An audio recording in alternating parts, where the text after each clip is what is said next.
Terima kasih Ibu Moderator dan Kang Fakih atas ilmunya luar biasa.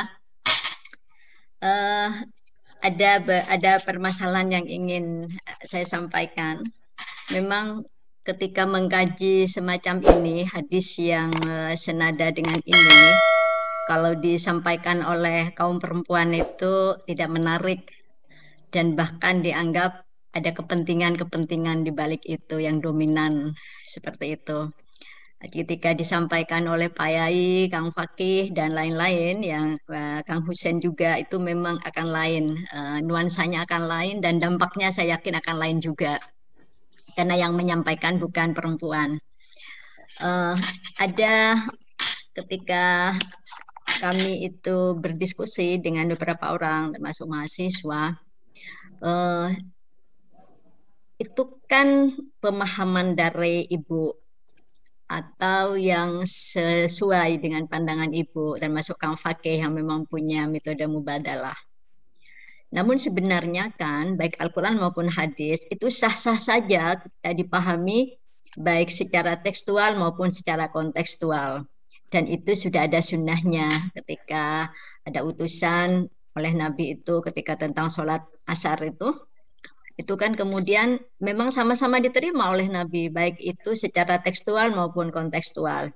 Ini artinya bahwa memahami hadis yang seakan-akan sekarang dinilai misoginis, itu juga sah-sah saja, baik difahami secara tekstual maupun kontekstual. Tentu Ibu sebagai perempuan mesti memahaminya secara kontekstual ketika itu memang bertentangan dengan quote-unquote kepentingan perempuan. Padahal dalam memahami satu nas, baik itu hadis maupun ayat Al-Quran, itu harus ada sanadnya. Nah, kalau difahami secara mubadalah, itu sanadnya dari mana, Bu? Sanad dalam pengertian bukan sanad hadis, tapi sanad tafsir itu sendiri, pemahaman. Ya, ini yang sering saya dengar, Mas Fakih. Gimana, Mas Fakih? Terima kasih. Terima kasih Mbak Nakiah Mukhtar. Memang kita bisa merujuk kepada kenyataan bahwa tafsirnya sendiri sudah beragam. Karena hadisnya juga beragam. Lalu kemudian pandangan-pandangan ulama itu juga beragam. Nah, karena itu pertanyaannya adalah apakah kita punya hak untuk mengambil dari keragaman itu? Atau kita harus mengikuti salah satu saja dan siapa yang mengatur kita harus ini dan itu? Atau apa kerangkanya yang membuat kita harus ngambil ini dan itu? Nah, itu mungkin pertanyaannya. Nah, kalau saya misalnya setuju dengan tafsir yang merujuk kepada surat Az-Zumar misalnya ya, fabashshir ibadi alladzina yastami'una al-qaula fayattabi'una ahsanah. Maka berilah kabar gembira kepada hamba-hambaku yang yastami'un al-qawla, dia mendengar perkataan, mendengar firman, kalau pada saat itu Quran, lalu tafsirnya, lalu hadisnya, tapi dari semua yang dia dengar, fayattabi'un ahsana, dia akan mengikuti yang terbaiknya. Jadi tafsir itu bisa jadi betul, ada yang literal, ada yang kontekstual, yang literal juga banyak, tidak satu, yang kontekstual juga banyak, tidak satu. Tetapi dari yang banyak itu, lalu kan kita yang memilih. Tanggung jawab ada di kita, bukan di mereka yang bilang literal tidak literalnya. Kita yang memilih. Nah, pertanyaan apa yang harus dipilih kalau ngikutin ayat ini apa adanya? Yang diikuti adalah yang ahsanahu, yang terbaik. Nah, tinggal pertanyaan yang terbaik itu bagaimana? Nah, ada yang mengatakan harus metodologis, ada tanggung jawab metodologinya. Ada yang mengatakan, oh tidak, dampaknya. Nah, dampaknya kalau menurut konsep Imam Ghazali kan dampaknya adalah menguatkan hubungan kita dengan Allah dan menguatkan hubungan kita dengan manusia untuk berakhlakul karimah. Nah, menurut saya pertanyaannya lalu adalah kalau kita memandang perempuan sebagai penduduk neraka terbanyak, secara literal benar. Tapi apakah itu akan berdampak baik atau buruk dalam relasi kita? Kalau kita bilang, perempuan memang mudah terbanyak. Nah, kalau menurut saya itu dampak buruk. Nah, dampak buruk itu tanggung jawabnya di kita, bukan di hadis. Kalau mengikuti logika tafsir yang saya bilang tadi. Jadi, Quran memang akan banyak maknanya. Hadis memang akan banyak maknanya. Tapi dari banyak yang makna yang banyak itu, kita punya tanggung jawab untuk mengambil. Atau ketika mengambil itu apa alasan mengambilnya? Ketika kita mengambil itu. Nah, alasan itulah yang perlu dan akan dipertanggungjawabkan kalau kata Ibnu Arabi, bahwa semua makna ayat Al-Quran jika itu masih sesuai dengan tata bahasa, bisa jadi itu benar dimaksudkan.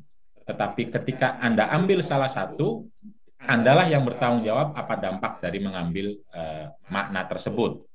Nah, pada konteks inilah tentu saja saya mengajak untuk kita semua berperilaku baik. Nah, kalau pertanyaannya, dari mana sanad mubadalah itu? Jangan lihat mubadalahnya. Kalau lihat mubadalah bisa jadi baru walaupun katanya udah lama. Tapi lihat substansinya. Mengikuti Nabi itu gimana sih misalnya? Kita kan harus meneladani Nabi. Apakah mengikuti Nabi itu dengan membaca hadis lalu mempraktekkan secara literal? Atau mengikuti Nabi itu mengikuti cita-citanya? Mengikuti akhlaknya? Nah, ini kan sudah dibicarakan banyak sekali sanad ilmu tentang ini. Nabi dibagi menjadi seorang suami, seorang nabi, seorang rasul. Ini kan sudah dibagi-bagi sama ulama. Artinya agar kita mampu mengenali cita-cita Nabi. Kalau Nabi makan kurma, apa cita-cita Nabi? Apa kita makan kurma semua? Ini kan sudah dibahas. Jadi kalau istilah mubadalah bisa jadi tidak ada sanadnya. Tetapi kalau substansi itu artinya isi dari mubadalah itu, misalnya isi itu begini, mari kita memaknai hadis, jangan hanya literal. Ini kan sanadnya banyak sekali, di usul fikih banyak. Lalu bagaimana kalau tidak literal itu, ya tematik misalnya, banyak sekali ulama yang bilang begini. Tematik misalnya, atau mengaitkan sama Quran, banyak sekali. Kaifana ta'amalu ma'as sunnahnya Qardawi itu sanadnya jelas sekali gitu. Nah, tadi saya menghimpun berbagai hadis itu kan sanad juga. Maksud sanad adalah hadisnya tuh ada ini, semuanya ada hadisnya. Kenapa kita terpaku hanya kepada aksaru aliha an-nisa titik? Tanpa ada penjelasan hadis lain, tanpa ada tafsir hadis lain, yang itu tafsirnya juga ada di Fathul Bari misalnya. Lalu dibilang mana sanadnya? Itu sanadnya. Tapi kalau mubadalah sebagai nama dan sebagai satuan yang metodologi yang komprehensif, ya memang mungkin baru dirumuskan. Tapi sebagai sebuah kerangka nilai, kerangka paradigma bahwa kita diminta untuk rahmatan lil alamin, kita diminta untuk akhlakul karimah. Mari kita buktikan dalam tafsir kita dan cara pandang kita permintaan itu. Jadi pertanyaan saya adalah, ya mari dijawab bersama aja. Memandang perempuan akan masuk neraka hanya karena perempuan, itu syar'i tidak, Islami tidak, sesuai tidak dengan akhlakul karimah, sesuai tidak dengan rahmatan lil alamin. Itu saja pertanyaannya awalnya. Kalau sesuai, ya Anda berbeda sama saya. Pertanyaannya mana sanad bahwa itu sesuai gitu, bukan sanad hadis. Sanad bahwa memandang perempuan akan menjadi penduduk neraka terbanyak karena jenis kelamin perempuan, sanadnya mana? Mereka bilang begitu. Kalau saya sanadnya jelas sekali. Quran bilang man amila sholihan min dzakarin au unsa misalnya. Itu jelas sekali sanadnya. Nah, kadang-kadang mempertanyakan sanad itu menurut saya Mbak Naki itu pertanyaan otoritas. Bukan pertanyaan metodologi. Kalau mau diskusinya metodologi gitu. Jadi bukan sanadnya mana, karena kita bisa bilang juga sanad munasabatul ayat juga mana sanadnya. Saya bisa mempertanyakan semua metodologi sanadnya tidak ada kalau itu artinya nama. Bahkan Mbak Naki misalnya, apa arti alif lam mim? Siapapun yang bilang pasti tidak punya sanad. Arti alif lam mim itu. Alif lam mim apa artinya ya? Artinya apa? Nabi nggak pernah bilang loh artinya. Kalau ada yang mengatakan artinya A, itu pasti nggak punya sanad. Tetapi kan Nabi bilang Quran itu harus dipahami. Nah, memahaminya gimana? Ya dikasih kerangka. Beberapa pakai kerangka, berapa dikembangkan oleh sahabat, beberapa oleh ulama. Kita ini sudah hidup dalam 15 abad, kita punya kerangka begitu besar. Salah satunya adalah maqasidus syariah. Saya kira kita harus malu kalau kita bilang Islam itu maqasidus syariah, tapi ketika menafsirkan masih tetap tidak ada kaitannya sama maqasidus syariah. Saya kira kita harus malu, kita bilang rahmatan lil alamin, tapi tafsir kita masih tetap diskriminatif terhadap perempuan atau yang lain. Saya kira harus malu, lalu bilang sanadnya mana? Ya kalau pertanyaan begitu, saya juga bisa menanyakan semua yang dia bilang sanadnya mana, orang yang tanya itu.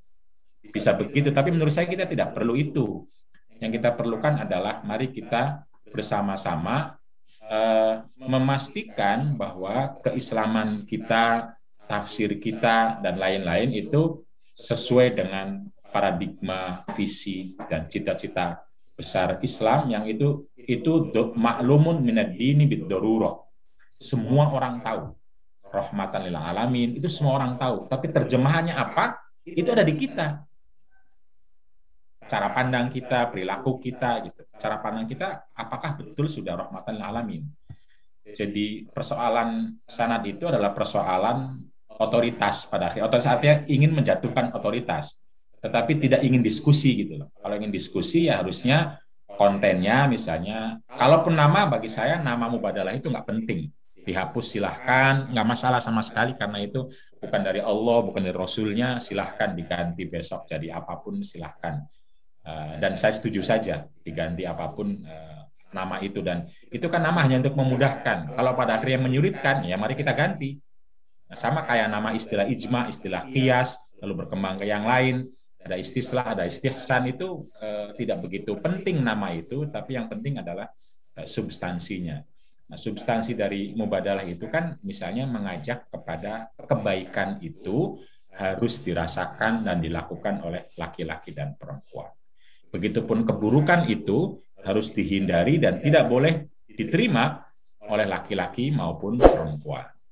Nah, kalau kita tidak ingin menerakakan laki-laki, walaupun hadisnya ada, kan hadisnya ada tuh, rojulun, tapi kita tidak ingin laki-laki neraka, tapi kita bilang orang yang, maka secara mubadalah harusnya kita juga malu. Harusnya ya, kita malu mengatakan perempuan neraka. Belum apa-apa nih, perempuan langsung, karakternya sih. Harusnya malu dong kalau kita merasa bahwa jalbul masoleh wadarul mafasid, bahwa an-nisa'u syaqa'iqur rijal, ini kan sanadnya jelas semua. An-nisa'u, kalau kita bilang bahwa laki dan perempuan itu bersaudara, bermitra, sehingga jangan seenaknya ngomong perempuan neraka, laki-laki oh enggak, laki-laki amalnya dulu dilihat. Ini kan artinya tidak fair, artinya tidak seimbang ngomongnya, tidak seimbang cara mengelolanya. Nah, saya berharap ya begitu. Tetapi kalau masih ada orang mengatakan sanadnya mana, ya monggo pertanyakan semua hal juga sanadnya mana. Jangan hanya mubadalah. Jalbul masolih wa darul mafasid juga sanadnya mana. Misalnya, maqasidus syariah juga sanadnya mana. Mana Quran hadis yang bilang maqasidus syariah? Misalnya ya, apalagi sekarang maqasidnya sudah berkembang lagi tuh. Saya senang sekali dengan Ibnu Ashur yang mengatakan Ibnu Ashur dalam kitabnya Maqasidus Syariah ya, ini catat teman-teman sekalian.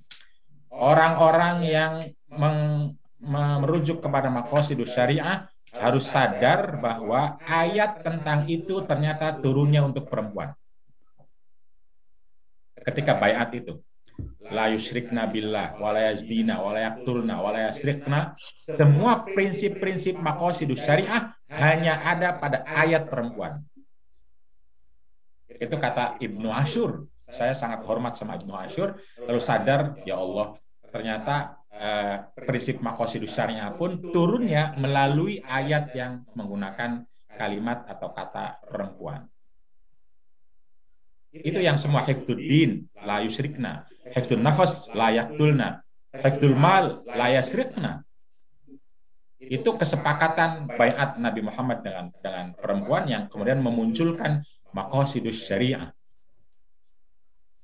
Misalnya, lalu dibilangnya untuk kepentingan perempuan, ya terserah, setiap orang memang akan menganggap demikian kalau kita tidak bicara kontennya. Ya memang kalau sudah berbicara framing, orang akan saling menuduh ini framing semua. Ya monggo, tapi saya merasa dalam konteks ini bahwa Islam rahmatan lil alamin dan Islam akhlakul karimah harus kita jaga bersama, salah satunya dengan tidak merendahkan perempuan, tidak merendahkan laki-laki, tapi sama-sama diangkat sebagai manusia yang bermartabat, yang harus berperilaku secara adil dan menghadirkan kemaslahatan agar kita betul-betul menjadi aqrabukum ilan nabi, yang itu adalah ahasinukum akhlaqo, kata Nabi. Karena orang yang dekat sama Nabi itu pada akhirnya bukan soal sanad gitu loh, tapi soal ahasinukum akhlaqo. Dan akhlak baik itu kan yang paling utama adalah berelasi dengan orang. Dalam konteks ini laki-laki kepada perempuan, perempuan kepada laki-laki, laki-laki dengan perempuan dengan perempuan, relasinya seperti apa? Dan relasi itu dimulai dari cara pandang. Kalau cara pandangnya sudah merendahkan karena alasan apapun, maka akan berakibat atau berdampak dengan perilaku dan tindakan-tindakan yang buruk atau diskriminatif, bahkan kekerasan. Karena itu Nabi mengatakan kullun nasi yadkhulul jannata illa man aba wastakbaro, atau kata lain batarul haq. Jadi orang yang di dalam dirinya tuh ada keangkuhan, itu kan cara pandang, angkuh sehingga melihat orang lain itu lebih rendah dan lain sebagainya, dan juga menolak kebenaran dari Allah Subhanahu wa Ta'ala. Mudah-mudahan cukup. Saya tidak tahu apakah bisa sedikit mengobati, menemani kegundahan Mbak Naki.